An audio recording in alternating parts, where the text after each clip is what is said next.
wazungu haitakuwa imesaidia. Zile za wazungu zimeenda sana. Alafu hiyo yetu inaweza ikakosa views. Kwa sababu wale wataona kama kuna competition inayofanyika hapa. Kitu ambacho tungeanza kufanya sisi ni kuanza kuignore hizo jitihada wanazozifanya wazungu kwa ajili ya kutugandamiza. Kitu cha kwanza, tupige marufuku movie kama hizo kuchezwa kwenye nyumba zetu. Kama hapa kwangu huwezi weka hiyo movie. Huwezi ona picha yoyote ya hawa. Niliweka watoto wangu chini nikawaeleza kirefu. Na si maelezo ya siku moja.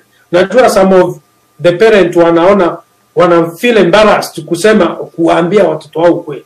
Mpaka mtoto wangu wa class 2 wote niliwaeleza kwa kirefu.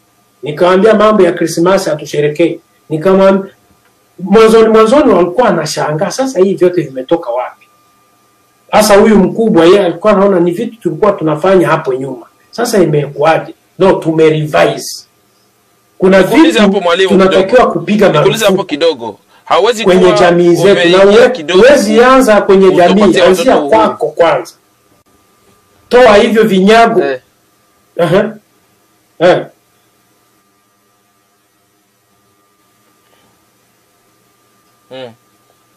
Okay. Ni kwamba unawapa alternatives, kwamba tusipowochi hiki tunaweza kuwochi kile. Kwa sababu unawajengea msingi ambao utawafanya they need to value what you value. Biblia inaposema mheshimu baba yako na mama yako siku zako ziwe nyingi, haiongelee heshima tu hii ya kukunja magoti. Inaongelea mpaka diet. Anza kula chakula ambacho wazazi wako walikuwa wanakula, ili uwe na ile immune system ya wazazi wako. Wazazi wanakula ugali, wewe unataka kula chips, hamtafanana. Immune system zenu zitakuwa tofauti. Unaona? Wazazi wako wanavaa nguo za kujiheshimu, wewe unavaa kasengle. Hamtakuwa na sifa moja. Kwa hivyo wakati mwingine haiendani na uhuru, inaendana na mafunzo, ili mpaka wale watoto waanze kufanya hayo maamuzi kwa hiari yao. Unaona? Sasa hiyo ndio hatua ya kwanza ya kuhakikisha tunapiga marufuku hivyo vitu vyote vya dini ya wazungu ya Kikristo, hiyo movies. Na hao watu waliosema Yesu azalia kidogo nilikasirika sana, kwa sababu huyo jamaa amefanyizia tu. Yeye ameenda kwenye hiyo movie akaangalia, na yeye akakuza hizo ndevu na nywele akakata mara pili hivi, akaenda sasa Kongo. Na pale atatoka na dhahabu nyingi, na wale wanaoimba wanajua vizuri huyu sio Yesu, kwa sababu Yesu aliishi miaka ya huko nyuma. Lakini kitu kinachofanya waimbe, wanaona anafanana na yule wa movie. Unaona? Sasa huo ni ujinga ulio wazi, kwamba mzungu ameshafaulu kutuingiza deeper. Kitu cha kujitoa huko ni kuanza kuignore vitu vingine, kupunguza hizo sherehe za kizungu. Ukianza kuzipunguza, baadaye utaanza kuona ni kawaida. Mimi nilikuwa naambia watu, tuseme mfano wa hizi nywele bandia za wakina mama. Hizi zinanunuliwa India na Brazil.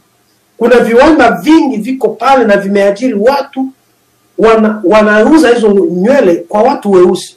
Sisi tunasema sisi ni maskini, lakini sisi ndio tunawatajirisha.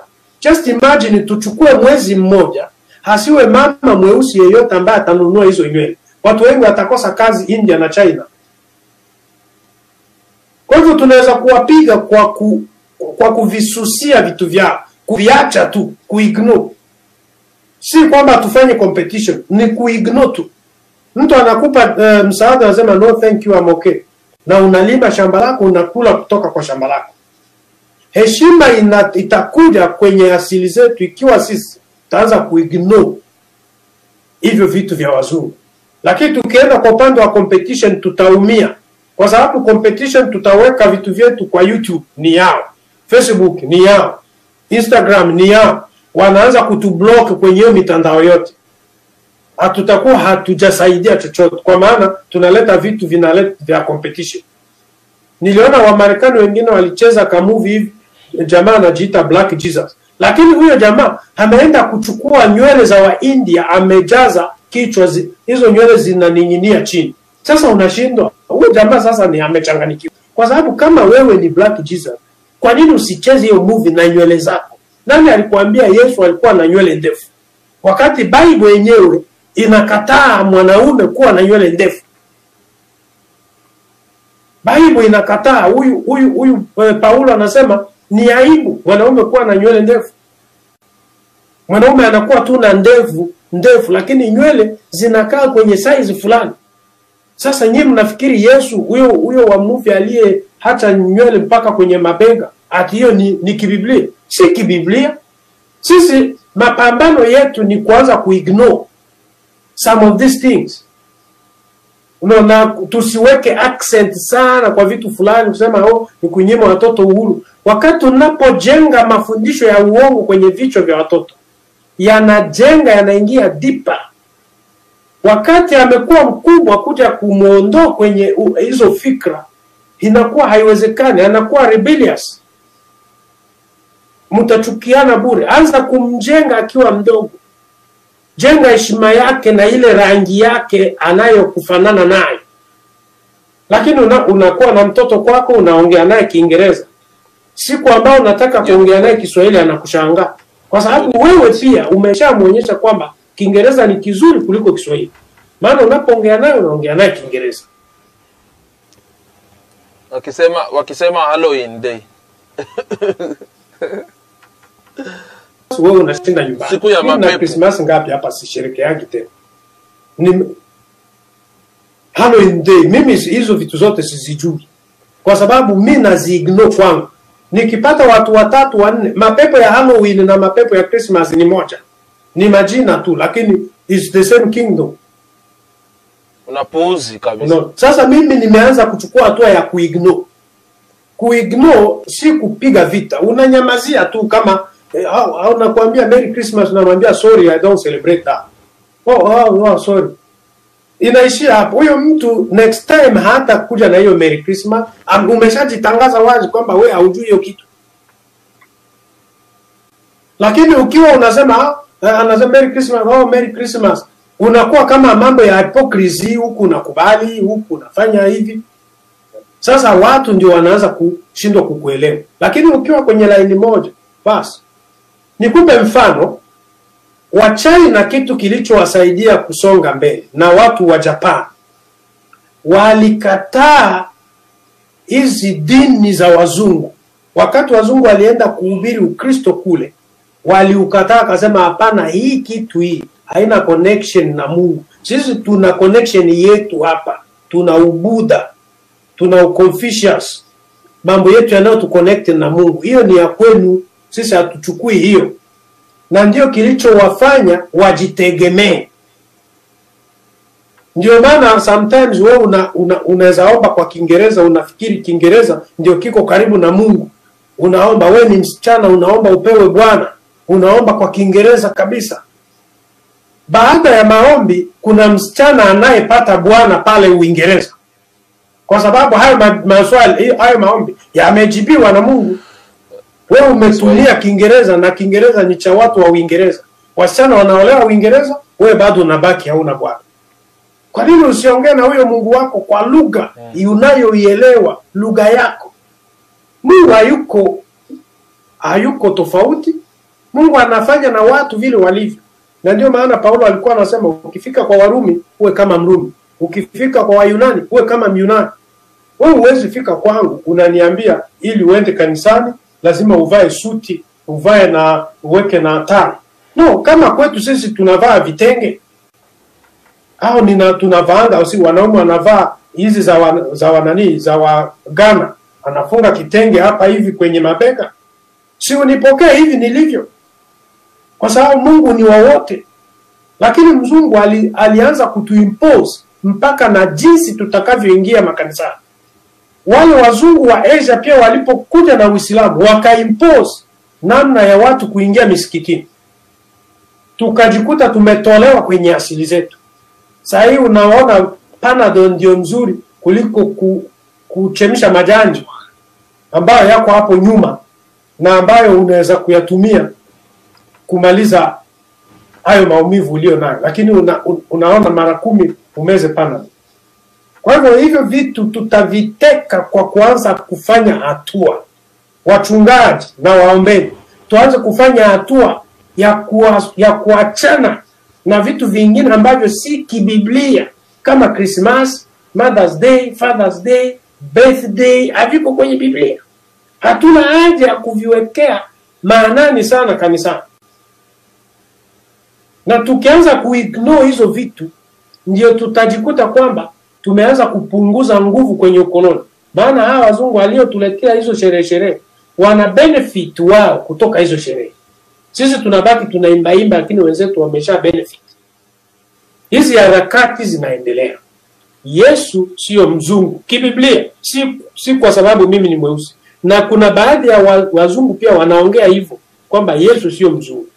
Kibaya ni kwamba wao wanapigwa vita na ndugu zao, sisi pia tunapigwa vita na ndugu zetu. Kweli. Ndio maana harakati zinaenda slow. Asanteni sana watazamaji. Sasa asante sana. Nashukuru sana mwalimu kwa kuweza kutupatia mafundisho haya. Najua kuna wale ambao wamekufuata, kuna wale wanakusikia na kuna wale wanaendelea kutazama live kutoka Winnipeg Swahili TV.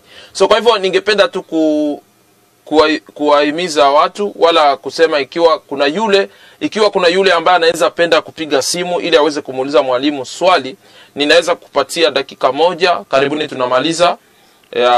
Tumeshapita dakika 4, so tungesha kumaliza na saa 3. So kwa hivyo kama unatufuata kabisa direct pale, ningependa uweze kutupigia ili uweze kutuuliza swali. Tumuulize mwalimu swali. Tungependelea zaidi ikiwa uko na swali tofauti ya yale ambayo nilikuwa nayo mimi, ningependa uweze kutuandikia ili tuweze kuyaona ama kutuambia haya. Unaweza kupiga simu, nambari yetu ya simu iko hapo mbele. Mwalimu wetu ataweza kutujibia kufatana na yale ambayo unakuwa nayo. Nilikuwa nimeona mtu alikuwa amepiga kutoka Ontario na alikuwa anataka kuuliza swali nafikiri. So ikiwa tayari bado unatufuata ndugu, unaweza kutupigia, na ikiwa hakutakuwa na swali tutakwenda tu kusubiri kwa dakika 2-3 ili tuweze kuendelea kufuatilia ikiwa kutakuwa na swali lolote lile ambalo litakuwa limejibiwa na watu. Sijui kama kuna comment zozote zenye unaweza kuwa unaona huko, sijui. Sijapata nafasi ya kuangalia comment hapa. Sijui kama kuna comment yoyote. Kuna swali imeingia hapa, sijui ningependa tuchukue simu kidogo mwalimu. Kuna swali iko hapa kidogo. Karibu sana ndugu. Bwana Yesu asifiwe. Amena, amena. Yes, mimi naitwa mtumishi Richie. Na msalimu kwanza Pastor Aaron. Siku miaka mingi sana sijawahi kusikia tena sauti yake direct hivi naye ama kwa direct naye. Sijui Pastor Aaron anamsikia vizuri?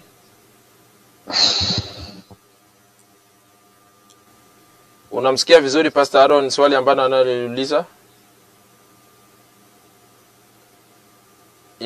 Ingia hapo sikie kitu anazungumza.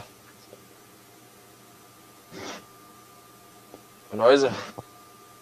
Ananifuata? No, ingia kwenye live kwenye huko utasikia swali iko nauliza. Yani naweza uliza labda ama ingia tu YouTube, Facebook. Utamsikiza akikuuliza swali.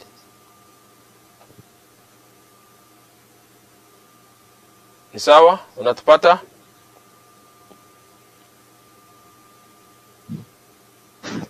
Unaweza uliza swali kaka Eriti. Yes, mimi sio sorte ya kuuliza swali. Ya unajua kitu mimi naweza kuwa ni kuanza acha niseme ndio sijui kama mtaita kama ni aje. Unajua mwalimu analeta ni topic yenye iko sana très sensible. Iko sana anaelewa hiyo terme. Iko sana makali, topic iko makali na Ndio labda anasema ashawahi kufunza kwa channel yake, lakini hapa anakuja kwa ingine Shen anafunza. Ingekuwa mzuri anakuja na mapreve ziko tangible, ziko zinze make ana evan Yesu haiko mweusi juu ya soma hii verse nasema hivi na hivi ikakuwa manake mtu ni sasa mko naongelea juu amko naingia ndani ile mtu mwenye mnataka asaidike ule Mwafrika apate kusaidika. Lakini ya upande wangu mimi ninaweza sema ya kwamba sio jambo rahisi ya watu kuelewa ya kwamba Yesu alikuwa Mwafrika, sio jambo rahisi par rapport ya colonisation bien sûr. Ya lakini mimi naambia hata watu sio Yesu tu ndio yuko mweusi, Yesu tu ndio mweusi. Mungu mwenyewe anaambia watu Mungu ndio mweusi. Ijapokuwa inakuwa nguvu watu kuelewa, hawezi kuelewa hiyo nini, lakini kuko unajua historia ya mweusi kuko sasa anasema kuko matrasi ya preve Biblia.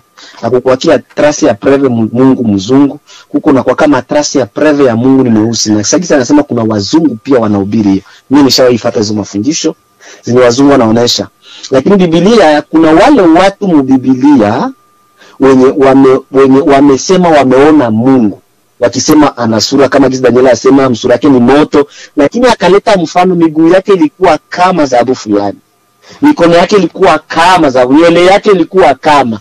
Sasa mimi kitu naambia watu wa kuongezea kwenye mwalimu alisema ni kumwambia mtu ile dhahabu Google wende tu simple Google tafuta ile dhahabu, angalia rangi ya dhahabu uone kama juu alisema miguu yake kama dhahabu fulani na nywele yake kama ya kitu fulani. Unaona ile nywele yake alisema nywele kama ya kondoo. Ile nini nyama alisema pale angalia nywele ya kondoo ni nywele ngumu kama yetu tu. Ndio nyinyi waliona Daniel kwa sababu kwa mbali wote waliona kwa Mungu. Unaona? Na miguu yake ni kama mikono yake maana kwenye kanzu ilikuwa naisha, balikuwa nasema sasa balikuwa na ile mwili ya Mungu.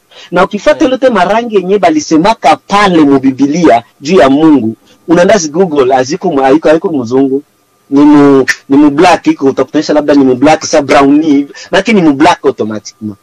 Lakini inaweza kuwa ngumu pia, lakini ukifuata tia utakia ukiendelea mbele utakutanisha Paulo walimuita Mwegypte.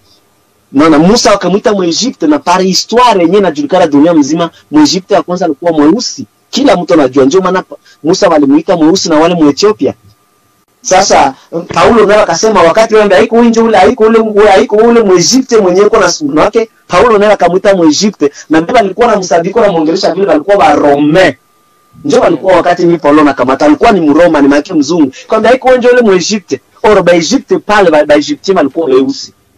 Donc kunaweza kuwa sofu tu kenye mimi naweza fanya kenaambia watu kuwa mzungu na kuwa mweusi haiko ile ndio itakufanya uingie mbinguni.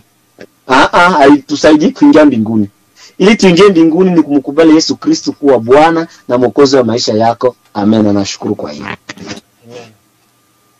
So asante sana. Yes. Nashukuru sana. So ilikuwa ni input ambayo ilikuwa ni input ambayo ndugu alikuwa anaingiza tu ndani katika hii mada ya leo.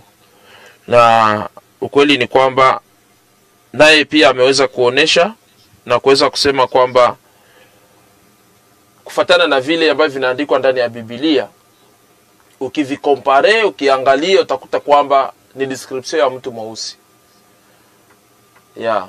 So hiyo ilikuwa ni input yake alikuwa anaweka.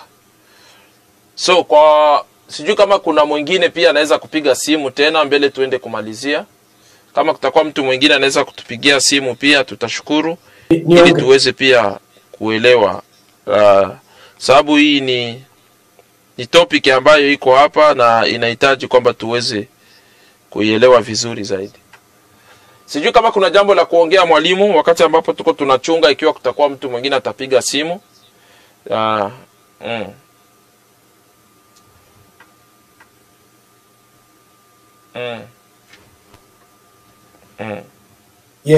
Mimi niongee tu, nimeshukuru kwa ndugu yangu Heritier. Mungu akubariki sana mtumishi wa Mungu.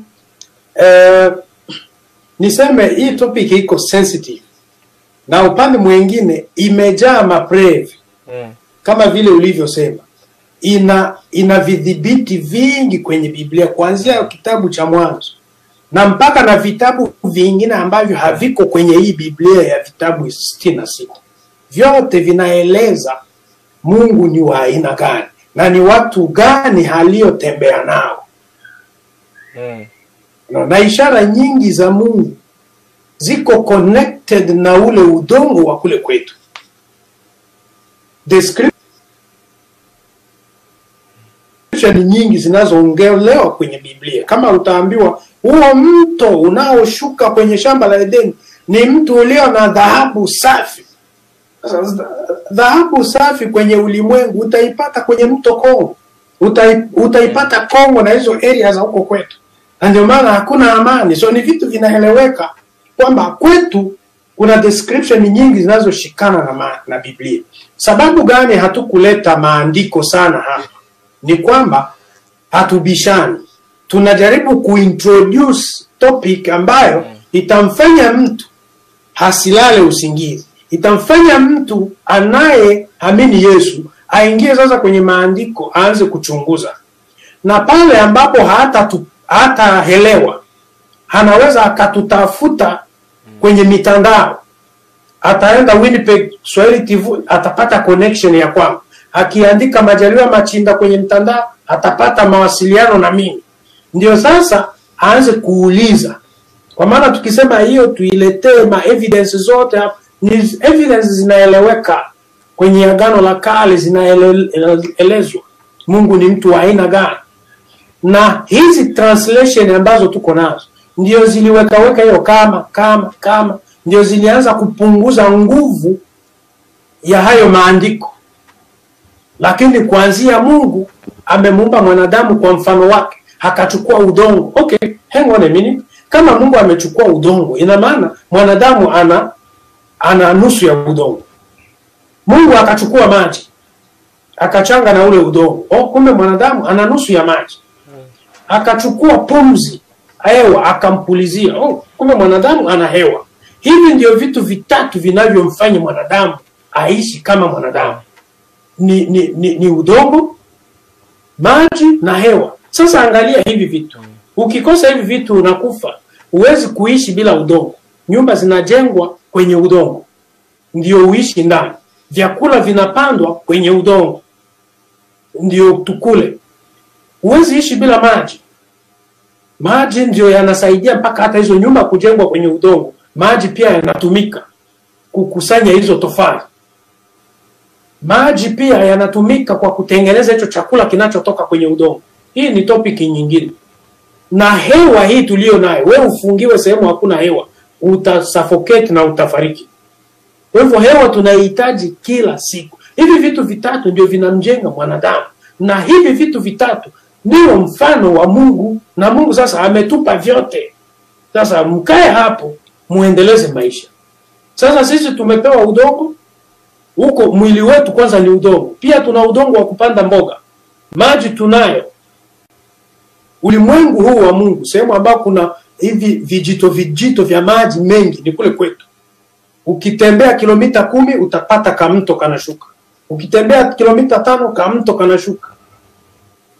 Halafu bado sisi tunataka tuchukue muda wote kukaa kanisani kuomba mtu aliyecheza movie hakuja atupe chakula, wakati tumepewa udongo, tumepewa maji, tuna hewa ya kuotesha pia hiyo mimea. Kwa hivyo ndugu yangu, ushahidi huko wa kutosha, na Wakristo wanaonitazama wanaelewa hivyo. Huo ushahidi hauko kwa Biblia tu, huko pia kwa Qur'an, na huo ushahidi huko kwenye hali ya kawaida, common sense. Wewe mwenyewe ukiangalia tu common sense unasema hapana. Kama vile nilivyosema kisayansi, mtu mweusi akizaa na mzungu kunazaliwa mzungu. Wewe unafikiri kama Mungu angeumba mzungu, angeumba Adamu awe mzungu, mweusi angezaliwa wapi? Mweusi asingezaliwa kwa sababu wazungu hawawezi kuzaa mweusi. Sometimes mnashangaa nyinyi wazazi wawili weusi, mnazaa mtoto mnakuta rangi yake inakaa kama ya kizungu sana hivi, na nyinyi ni mweupe sana kuliko nyinyi wazazi. Lakini umeona wapi mzungu azae mtoto amekuwa dark, anataka kuwa rangi ya dhahabu? Hakuna. Rangi ya dhahabu ni hii, inakaa kama hii ya meza hapa, inakaa kama dark hivi. No, sasa hiyo yao ni yellow, rangi yao ni yellow na red. Sasa ndio hayo utatusamea tu kama wewe uliona tungeshuka sana tukienda andiko kwa andiko. Maandiko yapo. Mengine tumeongea juu tunamuhimiza mtu siku mkata mweusi pia awe na nafasi ya kuchunguza maandiko. Na ndugu yangu mtangazaji ulimkata huyo jamaa Heritier.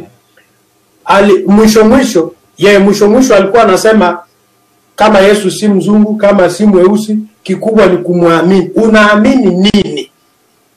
Kwa sababu imani lazima uijenge kwenye kitu unachokiona. Sasa watu wameona mtu wa movie, imani yao wamejengea kwa huyo mtu wa movie. Hiyo imani ni potovu, kwa sababu Yesu si afanani hiyo image.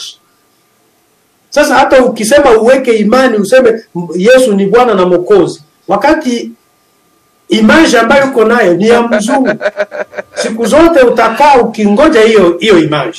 Wakati Yesu atakuja na image tofauti utasema toka hapa shetani, mimi nangoja Yesu. Na kwa hivyo tunapoangalia imani zetu pia tuangalie tunajijengea wapi. Ndugu Heritier, wewe ni mtumishi, anza kuambia watu Mungu wa mbinguni ni Mungu wa Israeli. Waisraeli ni watu weusi. Ndio ukoloni na utumwa unatufanya tuwe wabishi, lakini ni vitu tunavyoviona. Sisi ndio tunachukiwa kulingana na maandiko. Hakuna mzungu yule wa Asia anayechukiwa. Hivi vita mnasikiaga ati Palestina na Israeli wanagombana. No, ni Marekani ndio wako na remote. Wanachezesha pale tu. It's like a movie. Hakuna watu wanakufa pale. Ni movie tu wanachezesha tu ili waendelee kutupumbaza tu. Waendelee kutupumbaza tu na miaka inaenda.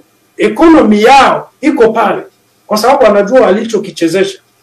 Mimi kuna baadhi ya video zangu zilishatolewa. Ati you are speaking too much truth. Unaongea ukweli mwingi. Wanazitoa kwenye mtandao. Ni kwa sababu gani? Wanajua huu ukweli ukishaenea tutachukua hatua. Tutaanza kuwa na maswali kwenye imani yetu. Na tutasimama, tutashika imani ya kweli ile iliyo kwenye maandiko. Na tutatamka neno litafanyika. Mbona wakina Musa na wengine walikuwa wakiongea jambo litafanyika? Sisi halifanyiki kwa sababu huku tumeumbwa kwa mfano wa Mungu. Huku tumeweka imani kwa kitu fake. Sasa tukivileta inakuwa maji na mafuta, havitashikana. Mubarikiwe sana.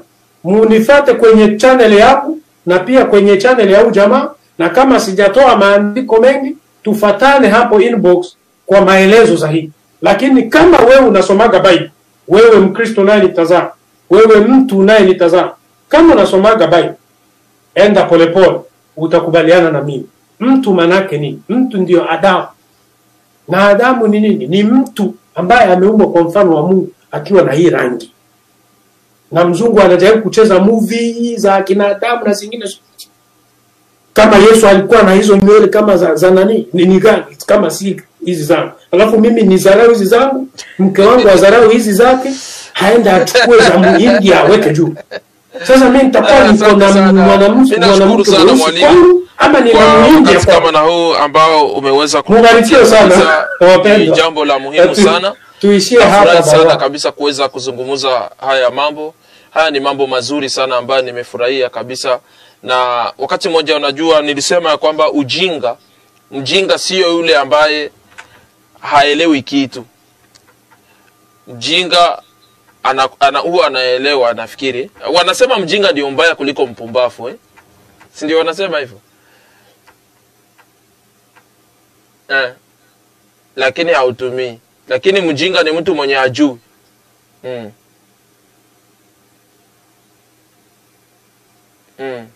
Lakini hautumii. Mjinga ni yule hajui ukweli. Just innocent, hajui 2 kuongeza 2 ni ngapi, hajui. Lakini mpumbavu anajua ni 4 kabisa, lakini yeye kwa makusudi anaweka 3.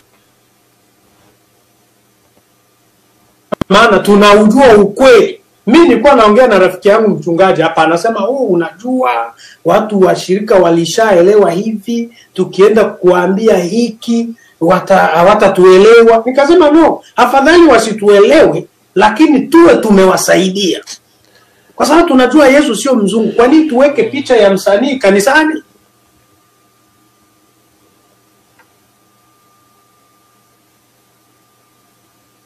Alimshika picha kama hata ya mweusi, hatutaweka hata ya mweusi, kwa sababu hatuna haja ya kutumia picha.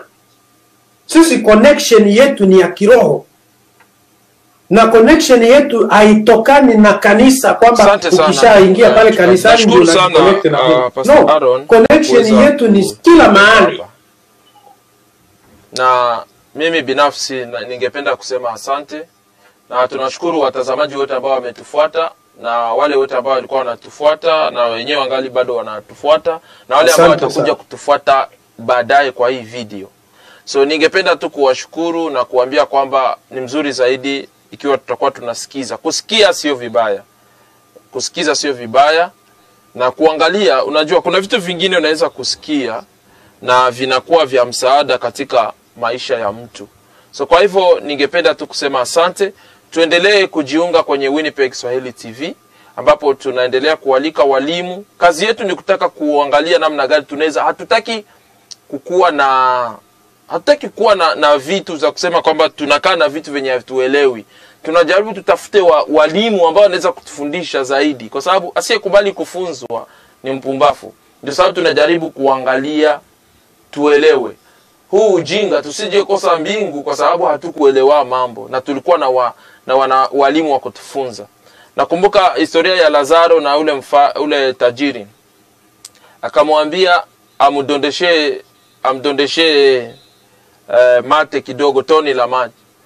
Na nafikiri akamwambia kwamba aende awafunze. Unaweza nipatia Lazaro nafasi aende ambia watu wangu kuhusu kinye kiko huku. Akawaambia kwamba kule kuna manabii, kuna walimu na wengine wote. Kama nao hawatasikia watakuja kama wewe. So na sisi tusidharau, tusichukue ujinga. Huku kuna walimu, kuna wanabii, kuna watume na wengine na wachungaji ambao wanafanya kazi. So ni wajibu wetu sisi kama binadamu kuelewa zaidi na kujua mazuri na mabaya ni yapi, ili tuweze kuangalia, kwa sababu all in all tunapigania ufalme wa Mungu. So kwa hivyo ningependa tu kuwashukuru. Sijui kama kuna jambo la mwisho mwalimu anaweza ongea kusudi niweze kutoa sasa kwenye hii program.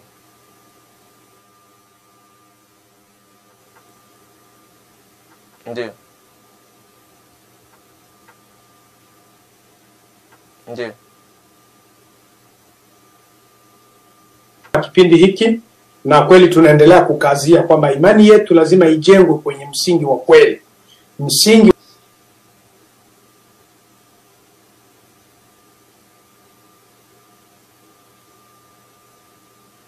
chukue hatua ya kuanza kuvivunja hivyo vinyago vya kina Maria, Yesu, Yusufu, sijui nani. Hivyo vinyago vyote ni vya mpinga Kristo. Na unapoishi naye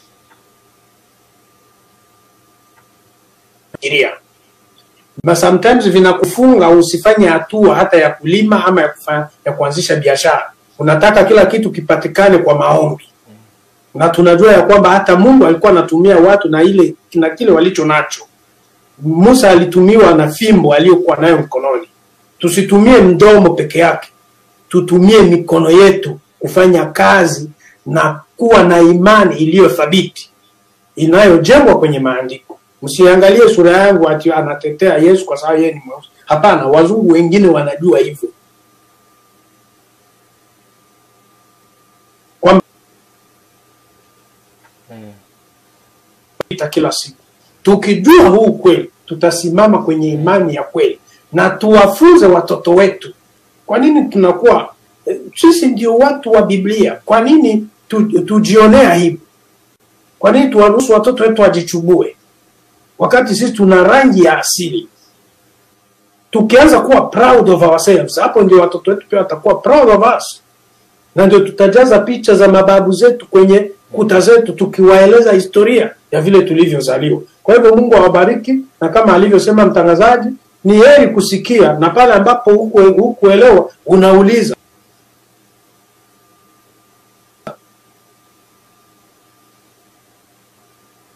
Fundisha hivi siwezi kugeuza. No, jaribu kutafakari tunaenda wapi na tunatoka wapi.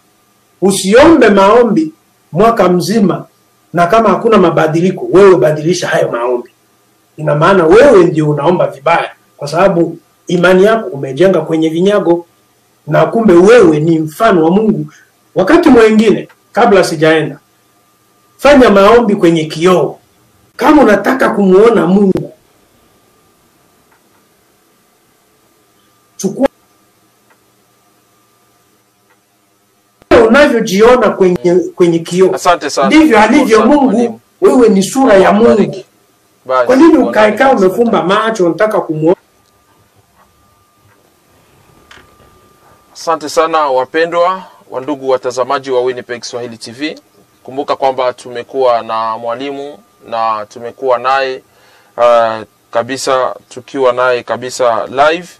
Tulikuwa na mwalimu Pastor Aaron kutoka ama anaitwa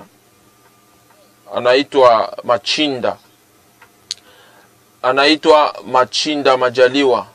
So kwa hivyo tungependa tu kuambia kwamba tuko tayari kabisa, tuko hapa ndani ya studio ambapo tuko tunazungumzia kabisa mambo fulani kuhusu haya mambo ambayo tunakwenda kuyazungumzia.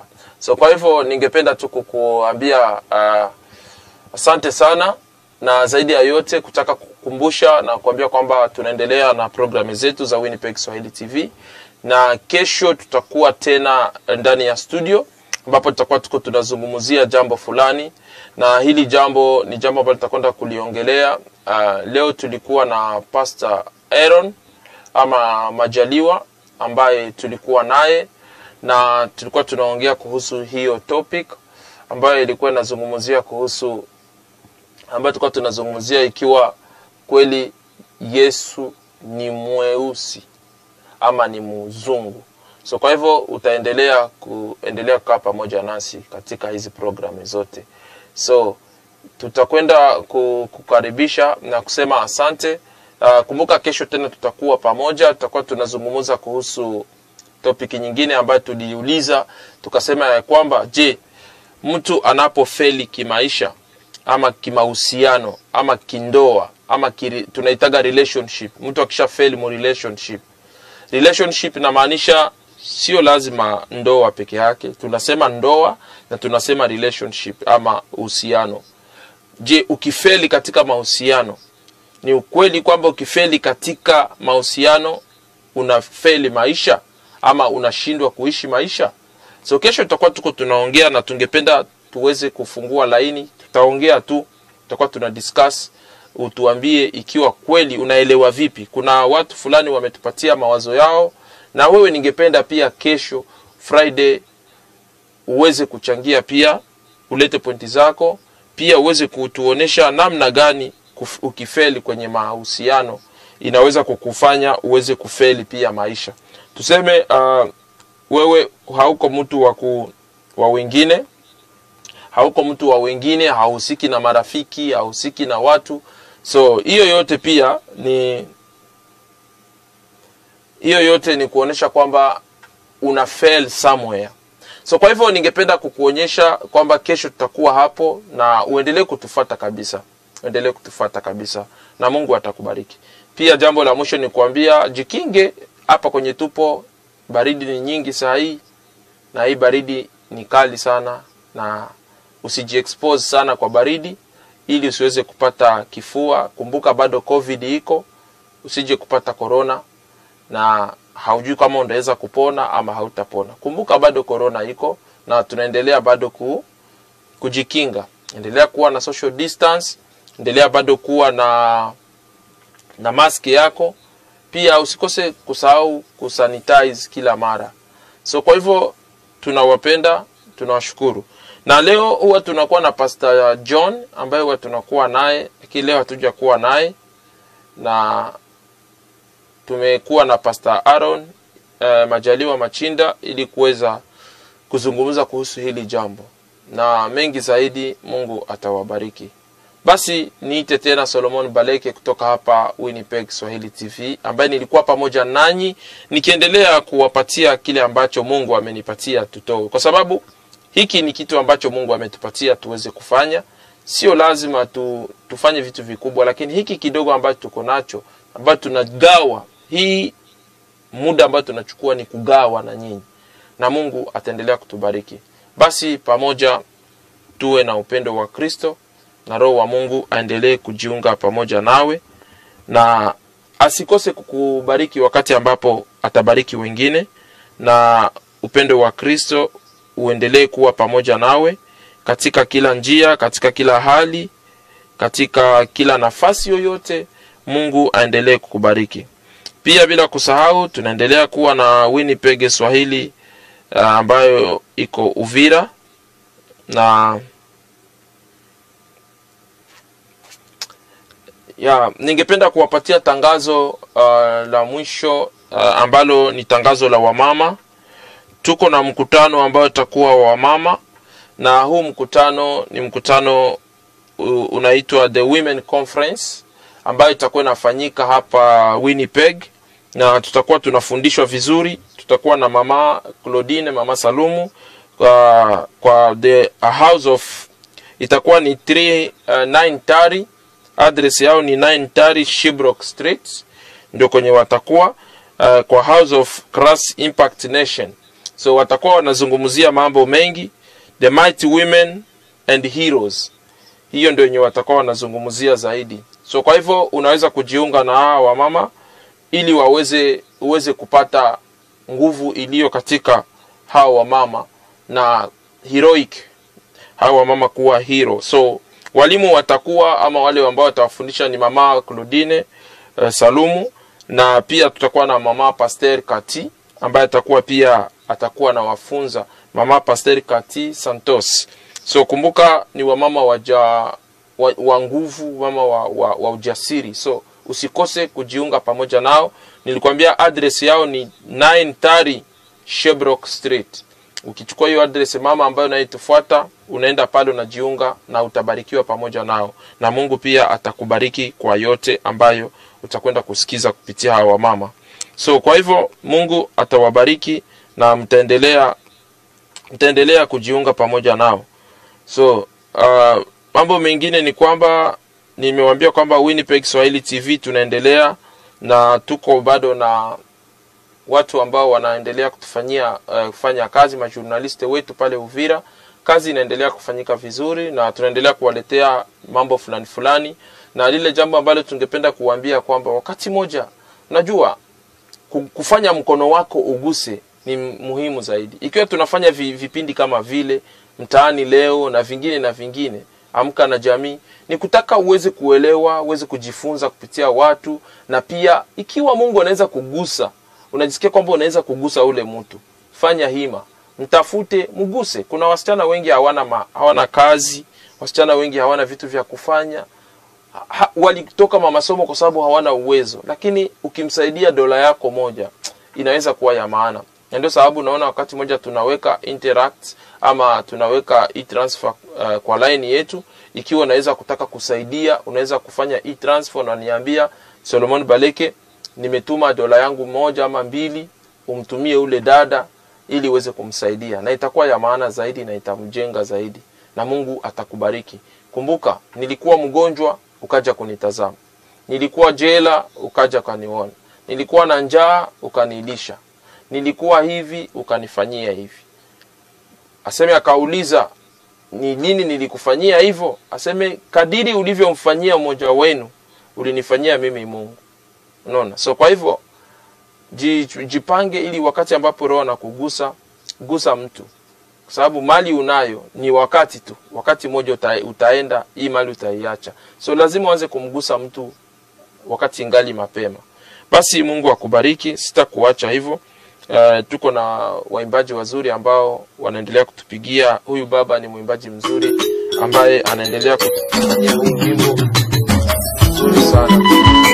soma Nehemia hikma mstari kwenda ndeko bakongerera aho bayifafuti wene myaka ne kimongo umyaka ya kabu Yerusalemu akanya Yesu kumane debadaya na manwele ekele kuma sura ya kaza Yesu kuishi mane kuishi bila kuina manwele ekele kuma bila kuyomake akaya Yerusalemu Yerusalemu ibugera ya unguka bila kuyomake akaya Yerusalemu ibugera ya unguka Nehemia misoro yeshakare kagenge mahanga abanyamerika Benjamin Kitorano abona kurasanga ningani yise tukumanira na Manuel ekere kuguma agayiriza kabenga ibicuso kumane bakacuze Yerusalemu na Manuel ekere kuguma iribu kungira tuyomake akaya Yerusalemu era ya unguka ira tuyomake akaya Yerusalemu era ya unguka